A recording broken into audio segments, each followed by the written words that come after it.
Hello साथियों, नमस्कार। एक बार फिर से आपका स्वागत है आपके अपने यूट्यूब चैनल पर देसी फार्मा ट्यूटोरियल। मेरा नाम है सौरभ अर्जरिया। आज हम बात करेंगे हेपेटाइटिस के ऊपर। आखिर ये हेपेटाइटिस होता क्या है, ये क्यों फैलता है, आज हम इसका सिर्फ ब्रीफ इंट्रोडक्शन पढ़ेंगे। इसकी पैथोजेनेसिस क्या है हम नेक्स्ट वीडियो में देखेंगे। चलिए स्टार्ट करते हैं। हेपेटाइटिस में यदि हम देखें इंट्रोडक्शन में, तो शब्द जुड़ा है हेपेटाइटिस। अब जहाँ पे हेपे शब्द जुड़ा होता है, हेपेटाइट शब्द जुड़ा होता है, उसका मतलब कहीं ना कहीं लिवर से होता है। तो हेपेटाइटिस को क्या होता है, आपके लिवर में इन्फ्लामेशन हो जाना, आपके लिवर में स्वेलिंग आ जाना। ये स्वेलिंग कई कारणों से आ सकती है। आपके वायरस से भी हो सकती है, आपके अदर केमिकल से भी हो सकती है, अल्कोहल से भी हो सकती है। बहुत सारे रीज़न होते हैं कि आपके लिवर में इन्फ्लामेशन हो जाए। लेकिन सीधा सीधा यदि हम कहें कि हेपेटाइटिस क्या होता है, तो हम कह सकते हैं हेपेटाइटिस होता है लिवर में inflammation. Inflammation of liver is known as hepatitis. क्या होता है, जब हमारा नॉर्मली फंक्शन जो लिवर होता है, जो नॉर्मली काम करता है, तो बहुत सारा उसको काम करना पड़ता है। लेकिन जब ये इन्फ्लाम हो जाता है या डैमेज हो जाता है, जब इसमें इन्फ्लामेशन हो जाता है या पे इसमें कोई इंजरी हो जाती है, तो ये क्या करता है, अपने फंक्शन जो उसका काम है, जो उसको काम करना था, उस काम में वो इफ़ेक्ट डालता है। जो प्रॉपर तरीके से जो काम उसको करना था लिवर को, वो प्रॉपर तरीके से नहीं कर पाता है। तो इस कारण से बॉडी में बहुत सारी प्रॉब्लम होना चालू हो जाती हैं।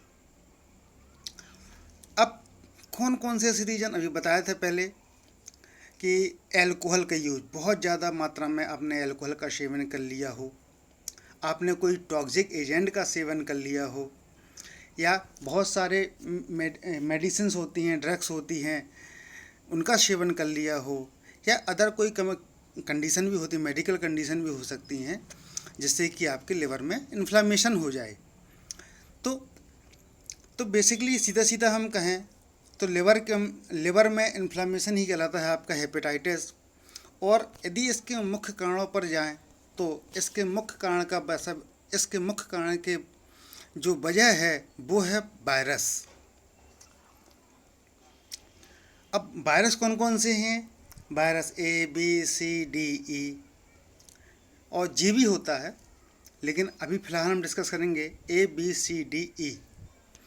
ये 5 प्रकार के जो वायरस हैं जो मेनली इफ़ेक्ट करते हैं आपको जो लिवर में, और ये क्या कर सकते हैं, आपके बॉडी में हेपेटाइटिस कॉज कर सकते हैं। चलिए हम एक एक करके इन वायरस को देखते हैं। Hepatitis A virus, hepatitis B virus, hepatitis C virus, hepatitis D virus, hepatitis E virus. तो इन वायरसों के बारे में हम पता करेंगे कि ये किस वायरस के अंतर्गत आता है, इसका इंक्यूबेशन पीरियड कितना होता है, इसका रूट ऑफ एडमिशन कैसा होता है, इसका स्प्रेड कैसे होता है, ये कैसे फैलता है। ठीक है, यदि मान लीजिए आपके पास ये वायरस हो गया तो आप उससे कैसे निजात पा सकते हैं। तो चलिए इस बारे में थोड़ा सा अभी इसके बारे में डिटेल पढ़ेंगे अपन। चलिए नेक्स्ट चलते हैं हम। तो 4 प्रकार के हमारे ये वायरस, 5 प्रकार के ये वायरस थे। Hepatitis A, hepatitis B, hepatitis C, hepatitis D और हेपेटाइटिस E।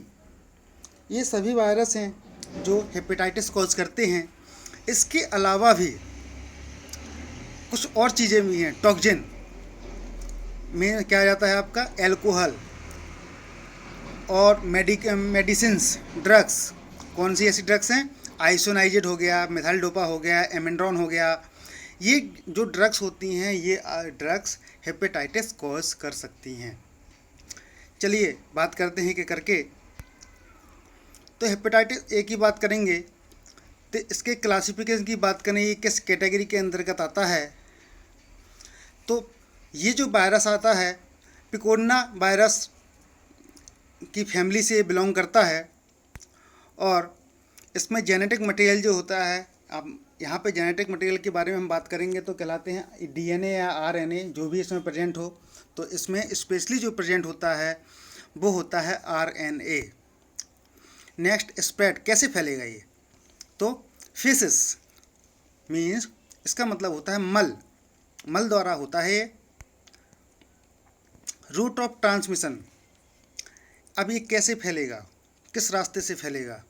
तो या तो ये फैलता है सीधा एंट्रेक, जो आपका आंत वाला एरिया होता है उस एरिया से फैलता है, मुंह से भी फैलता है कभी कभार ये। इंक्यूबेशन पीरियड, इसका इंक्यूबेशन पीरियड कितना होता है? इसका इंक्यूबेशन पीरियड होता है 15 से लेके 45 दिन तक। फिर क्रोनिक इन्फेक्शन, क्या यदि आपको हेपेटाइटिस ए हो गया तो आपको क्रोनिक इन्फेक्शन होने की संभावना है क्या? तो हम कह सकते हैं बिल्कुल भी नहीं। अब इसके प्रिवेंशन क्या है भैया? हेपेटाइटिस ए का प्रिवेंशन सीधा सीधा है इम्यूनाइजेशन, मीन्स वैक्सीन। वैक्सीन ही इसका एक मात्र उपाय है, नहीं तो इसकी कोई भी डायरेक्टली कोई ट्रीटमेंट अभी बना नहीं है। चलिए बात करते हैं हेपेटाइटिस बी की। तो क्लासिफिकेशन है जो किस वायरस के अंतर्गत आता है, जी किस वायरस की फैमिली के अंतर्गत आता है, तो यह आता है हेपेडना वायरस की फैमिली के अंतर्गत। और इसका जो जेनेटिक मटेरियल है वो होता है डीएनए। ए में क्या था आपका? आरएनए था, और बी में क्या होता है आपका? डीएनए। अब ये स्प्रेड कैसे होता है आपका? ब्लड, आपके खून के रास्ते, या फिर इसमें जो पदार्थ रहते हैं, फ्लूइड्स रहते हैं, ब्लड के अंदर जो भी फ्लूइड्स रहते हैं उससे भी कह सकता है फैल सकता है। रूट ऑफ ट्रांसमिशन क्या है इसका? पेरेंट्रल हो गया या सेक्सुअल, पेरेंट्रल भी हो सकता है और सेक्सुअल भी हो सकता है। इंक्यूबेशन पीरियड क्या है इसका? इंक्यूबेशन पीरियड है आपका 45 से लेके 160 दिन तक। क्रोनिक इन्फेक्शन इनसे हो सकता है, बिल्कुल हो सकता है, लेकिन इसके चांस सिर्फ 10% होते हैं। इसका प्रिवेंशन क्या है? इसका प्रिवेंशन भी सीधा सीधा इम्यूनाइजेशन है, मीन्स आपको वैक्सीन लगवाना पड़ेगी यदि आपको बीमारी हो गई। बीमारी के पहले भी वैक्सीन लग सकती है और बीमारी के बाद भी वैक्सीन लग सकती है। चलिए बात करते हैं हेपेटाइटिस सी की।